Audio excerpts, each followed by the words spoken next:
اجتماع مانسیرا کا جو شروع ہوا تو مولانا طارق جمیل صاحب کی وہ بھی پہنچ گئے.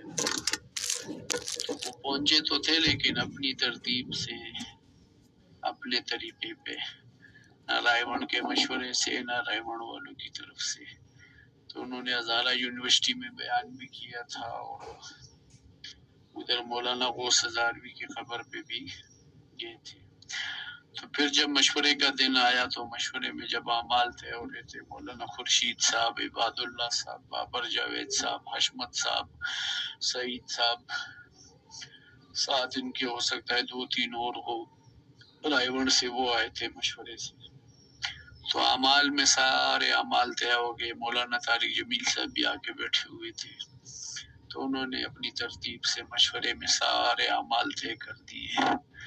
اس کے عینی شاہد میرے پیر صاحب ہے، وہ بھی 18 نمبر جو شورا ہے اس کے وہ بھی امیر ہے، حلقہ جو ہے ہمارا ہری پور سے گلگت تک.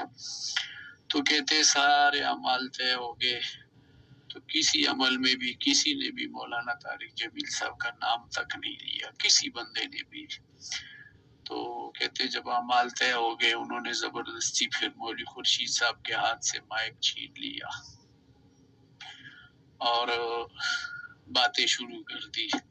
ان میں یہ تھا کہ مجھ سے اللہ نے بڑے عزموں میں کام لیا اور یہ مولوی خورشید ہے، اس کو میں نے انگلی سے چلایا ہے، یہ بچہ تھا.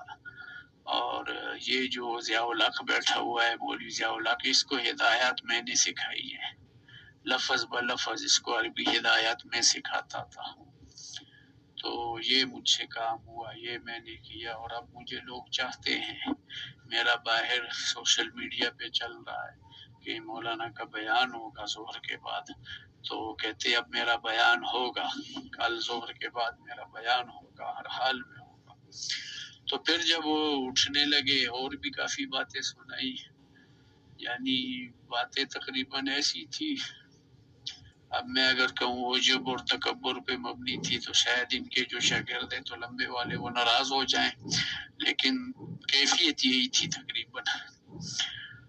تو ساتھ یہ بھی انہوں نے کہا کہ سب منافقوں کی شورا ہے، یہاں منافق بیٹھے ہوئے ہیں سارے اور ہر شورا میں منافق ہیں.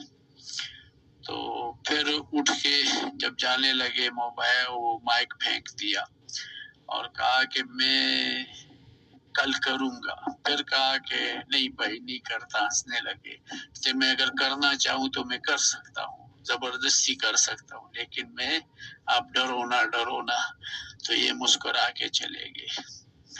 تو پھر اس کے بعد پھر بزرگوں کو پتہ چلا کہ انہوں نے اپنا پروگرام بنایا ہے بیان کرنے کا. تو پھر مشورے سے مولانا آصف صاحب نے ہمیں بتایا، مجھے اور پیر صاحب ہم کٹھے بیٹھے تھے، تو ان سے میرے پیر صاحب نے پوچھا، مولانا فضل ہادی نام ہے ان کے، علیہ کے شاہ صاحب کے نام سے مشہور ہے، کہ کیا کیفیت تھی. کہتے میں اور 3 علماء اور ایک تبلیغی بزرگ ہم مشورے سے ان کے پاس چلے گئے فجر کے بعد. تو کہتے یہ ایک مالدار بندہ ہے، کوئی سیاسی نواز خان ہے، اس کی کوٹھی میں تھے. تو خادم مجھے کہتے پہچانتا تھا، اس کا بیٹا بھی میرے بیٹے کے ساتھ پڑھتا رہا ہے. کیا بات ہے؟ کہتے ہم نے مولانا سے ملنا ہے. تو اس نے کہا پہلے وجہ بتاؤ.